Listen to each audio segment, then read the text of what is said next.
Bueno, esta es la clase 3 del bloque 1 y vamos a ver los temas recursos geográficos, tipos de mapas y elementos de un mapa. ¿Qué son los recursos geográficos? Son todos aquellos elementos que nos permiten ubicarnos sobre la superficie terrestre y se clasifican en puntos, líneas y círculos imaginarios. Los puntos pueden ser polos, el cenit y el nadir, y las líneas pueden ser verticales y el radio. Los círculos son los paralelos y los meridianos. Vamos a empezar con los puntos.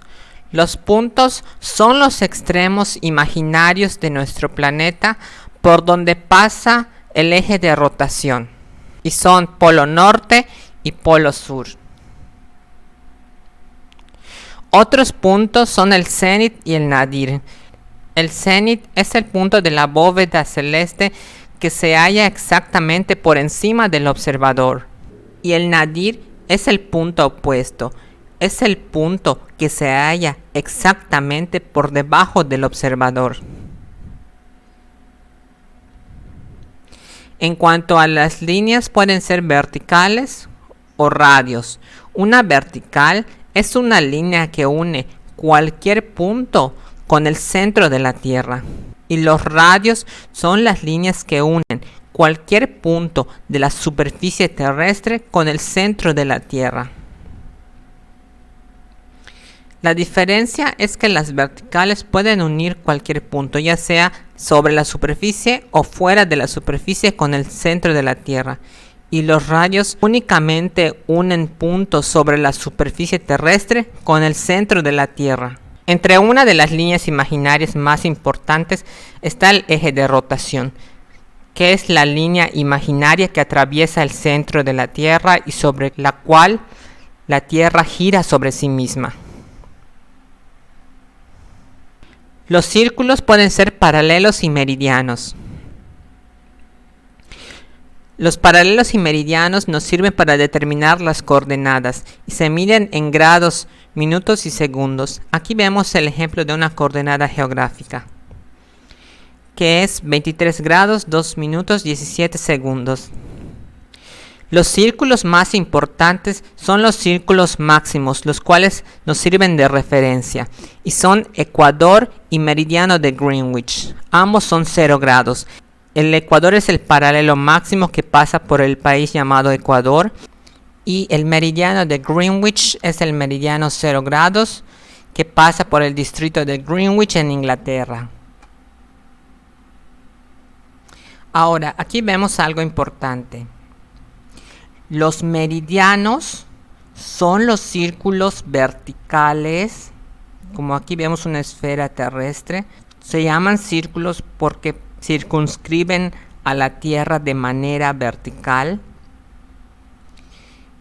Y son los círculos verticales con los cuales se mide la longitud. La longitud es la distancia en grados, minutos y segundos a partir del meridiano 0, o sea, del meridiano de Greenwich. Entonces, no olvidar, con los meridianos se mide la longitud. Meridianos, longitud. Meridianos, longitud. Ahora, los paralelos son los círculos horizontales. Circunscriben a la Tierra de manera horizontal. En un modelo plano no es fácil de ver, pero realmente le dan la vuelta a la Tierra de manera horizontal. Por eso se llaman círculos. Aquí lo vemos como líneas rectas, pero tridimensionalmente son círculos. Aquí se ve mejor, son círculos horizontales que circunscriben a la Tierra. Entonces, estos círculos horizontales son los paralelos con los cuales medimos la latitud. La latitud es la distancia en grados, minutos y segundos que hay con respecto al paralelo 0 grados, que es el Ecuador. Entonces, con los paralelos se mide la latitud. Paralelos, latitud. Paralelos, latitud. no olvidar. Esto lo recalco porque muchas veces se les confunde y no se les queda bien esta relación: paralelos, latitud, meridianos, longitud. En este plano vamos a ver, para que les quede un poco más claro, cuáles son los paralelos y los meridianos. Sin embargo, esta es una proyección cilíndrica, es decir, los meridianos y paralelos aparecen como líneas rectas, pero ya sabemos que son círculos. Entonces vamos a ver este ejemplo para que les quede más claro cuáles son los paralelos y meridianos. Los meridianos en este caso son las verticales y con ellas se mide la longitud, que va de 0 grados, que es el meridiano de Greenwich, a 180 grados este, y de 0 grados a 180 grados oeste. En cambio, los paralelos son las horizontales y con ellas se mide la latitud y van a partir del paralelo 0 grados, o sea el ecuador, a 80 grados norte y de 0 grados a 80 grados sur.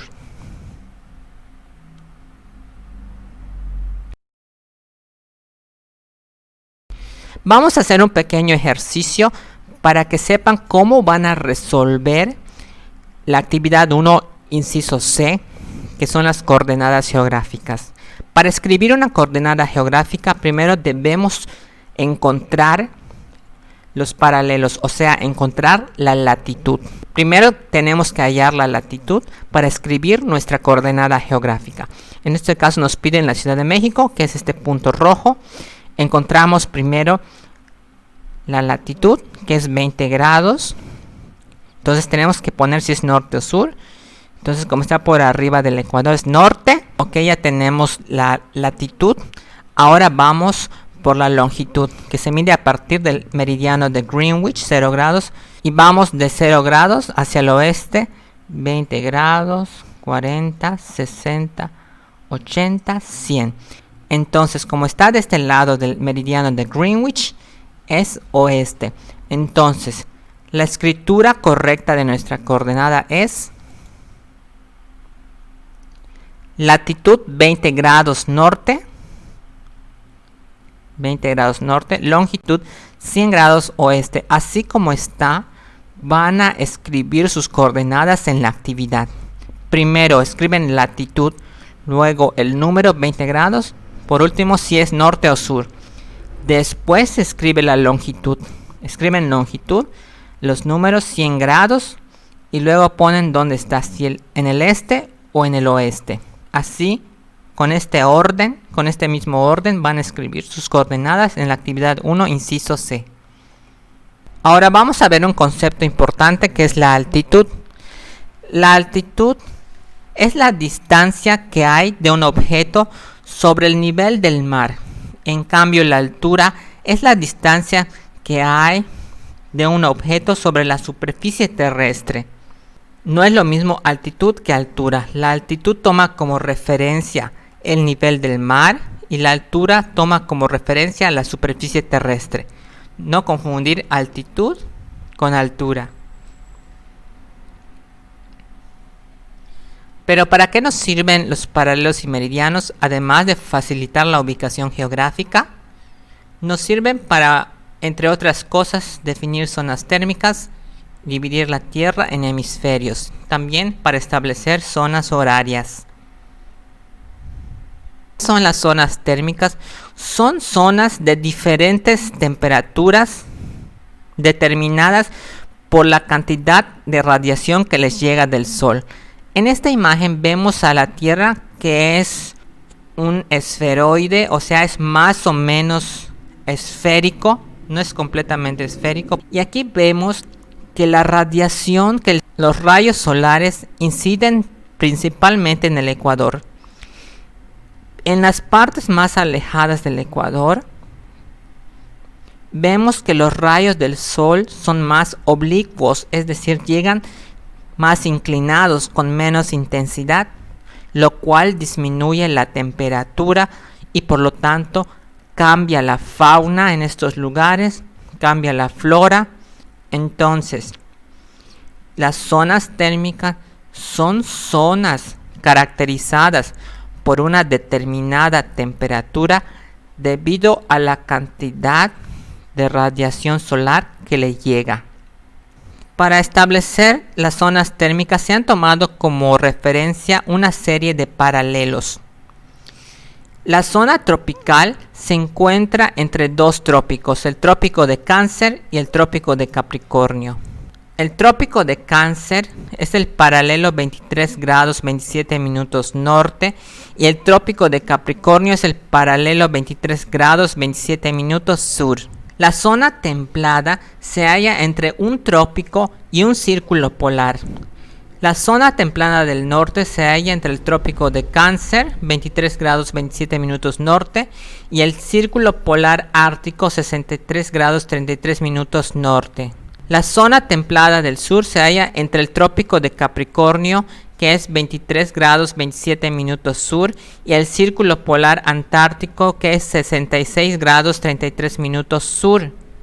La zona polar se halla entre un círculo polar y uno de los polos. En el caso de la zona polar norte se halla entre el círculo polar ártico 66 grados 33 minutos norte y el polo norte, y la zona polar sur se halla entre el círculo polar antártico 66 grados 33 minutos sur y el polo sur. Más adelante vamos a ver que los trópicos no fueron elegidos al azar, sino que cada uno tiene una importancia en cuanto a las estaciones del año, que no se eligieron porque sí, sino que en esos trópicos es donde incide directamente el sol cuando hay un cambio de estación. Entonces esto lo veremos más adelante. Vamos a ver ahora las proyecciones. Las proyecciones son representaciones de la Tierra que nos permiten elaborar mapas. En esta primera proyección vemos la proyección polar, la cual representa únicamente uno de los polos. En la proyección ecuatorial se representan los dos hemisferios de la Tierra y el ecuador como una línea horizontal. En la proyección cilíndrica, imagínense que la Tierra es envuelta en un cilindro y después ese cilindro es desenrollado, dándonos lugar a lo que es la representación cilíndrica. En la proyección cónica sucede algo parecido, pero la Tierra sería envuelta en un cono y luego desenrollado ese cono nos daría lugar a lo que es la proyección cónica. En la proyección elíptica, los paralelos aparecen como líneas rectas y los meridianos aparecen como arcos de elipse, excepto el meridiano de Greenwich, que es una línea recta. Ahora vamos a ver los elementos de un mapa. Un mapa debe tener los siguientes elementos: título, orientación, que es la rosa de los vientos, escala, leyenda y fuente. ¿Cuáles son los tipos de mapa? Hay dos tipos de mapa: políticos y físicos. En los mapas políticos se representa la división política, los estados, los municipios, las ciudades, las carreteras, los puentes, etc. Es decir, en los mapas políticos se representan los hechos geográficos humanos. En cambio, en los mapas físicos se representan montañas, ríos, lagunas, cadenas montañosas, lagos, etc. Es decir, se representan hechos geográficos naturales.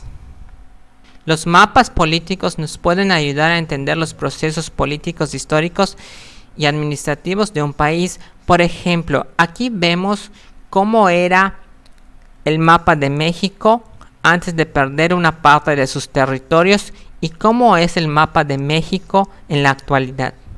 Esto nos permite entender algunos procesos políticos históricos. En la actualidad hay otros tipos de mapas, como el mapa satelital, que presenta una mayor definición y precisión, mostrando aspectos que no podían ser vistos antes. En este caso vemos el mapa satelital de México nocturno y se ve claramente que el consumo energético se concentra en la Ciudad de México, y al norte vemos, aparte de los Estados Unidos, que hay un mayor consumo energético en la parte este.